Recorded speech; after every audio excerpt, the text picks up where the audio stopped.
Tole, akkam jirtu ijoollee. Bakkeen, dacheen, maatiin, waatiin hundumti nagaa. Ani Abbaa Bulloon jedhama. Har'a oduu durii sinii qabadheen jira jechuudha. Qalbiin akkana caqastanii sin gaafadha.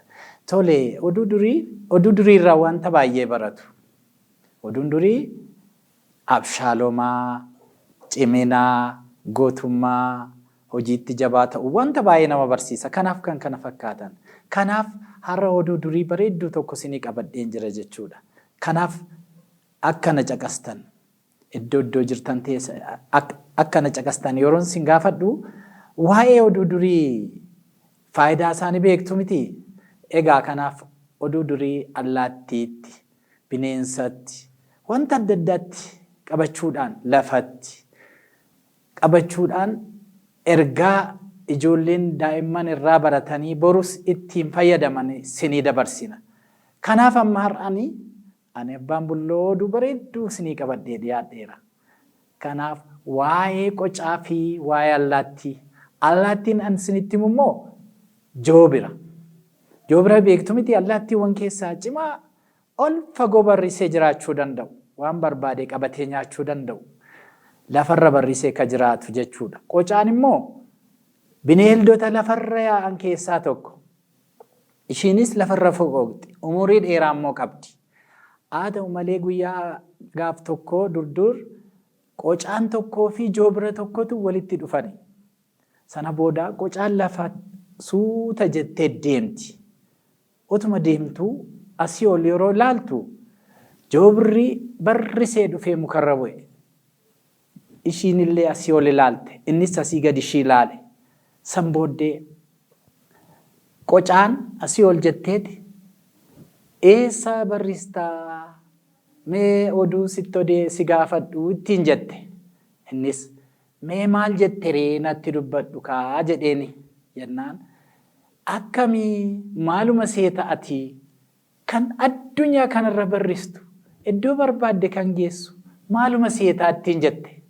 Gaafa ishiin akkasittiin jettu innillee maarree an dandeettii waaqarra barrisuu naa kenname kanaatiif waaqarra barrisaa iddoon barbaade deemee nyaata koo fidadhaa jedhee itti odeesse. Dhageessan miti ijoollee amma yeroo akkas jedhee itti odeessu maaloo gaafuma tokko otoo waaqarra barrisee iddoon barbaade ga'ee deebi'ee du'e ofiin jedhaa jetteetti haasofte. Innis mee akka gootu jedheen hiriyaa koo qabadheen dhufaa qophaa'ina eegii jedhe ol fuudheen addunyaa kana si daawwachiisa jedhee joobira qocaatti hime.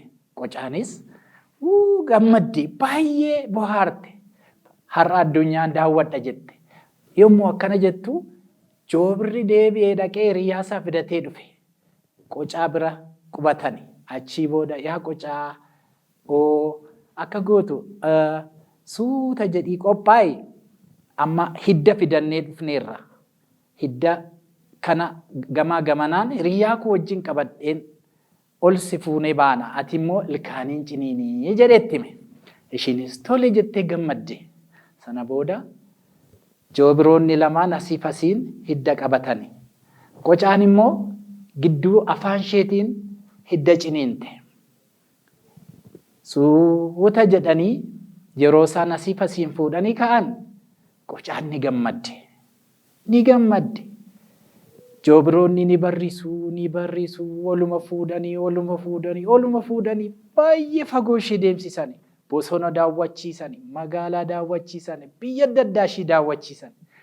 Yeroo waaqa gidduu geessee waa'ee lafaa irraa gadi ilaaltee ajaa'ibsiifachuu jalqabdu gammaddee dubbachuun ishee sarde. Ishiinis maal jedhama biyyi kuni bosonni kun akkam bareedaa jedheen dubbadha jettee yeroo hidda isa ciniinteettu gadhiistu qocaan deebitee irraa gadi kaate. Joobiroonni takka asiin barrisu, takka asiin jala goruu, takka irra goruu, takka jala goruu, takka irra goruu otuma jedhanii qocaan lafa buutee bakkee meeqatti bittinfamte. Sana booddee Isaan immoo gaafa duraa shiitti himanii lakkii ati hin barreessituu jedhanii itti himanii turan. Kana booddee akka kanaatti qocaan Joo bira ta'uudhaaf hawwitee iddoo maleetti caccabdee duutee jedhama. Ijoollee sinii gale miti qocaan silaa lafarra su'uu ta'ettee tirattee kan isheef kenname hirrii uumamaa kan isheef kenne nyaattee jiraachuu kan qabdu turte Joo bira ta'uu yookaan simbirroo allaattii ta'uu hawwite. Kanatti hima diddeen du'an diddu jedhanii du'a baddee jedhama. Tole dhageessan miti ijoollee kanarraa maal barattu? Akka uumamaatti waan nuu kenname jira. Waan sa'aa kenname jira. Waan namaa kenname jira. Waan simbirroo kenname jira. Kan lafarra lo'u jira. Hundumtuu uumama taasaa qaba. Haa ta'u malee akka baluun sirbaan morma nama jallisaa isa jedhamu qocaan gar malee waaqarra barrisuu hawwitee du'aa baddee jedhama. Kanarraa barnoota guddaa akka argattan abdiin qaba. Fuula duratti immoo oduu durii baay'ee nama barsiisu akkuma kanaa sinii qabadheen dhiyaadha. Kanaaf har'aaf nagaatti ijoollee nagaan naa tura.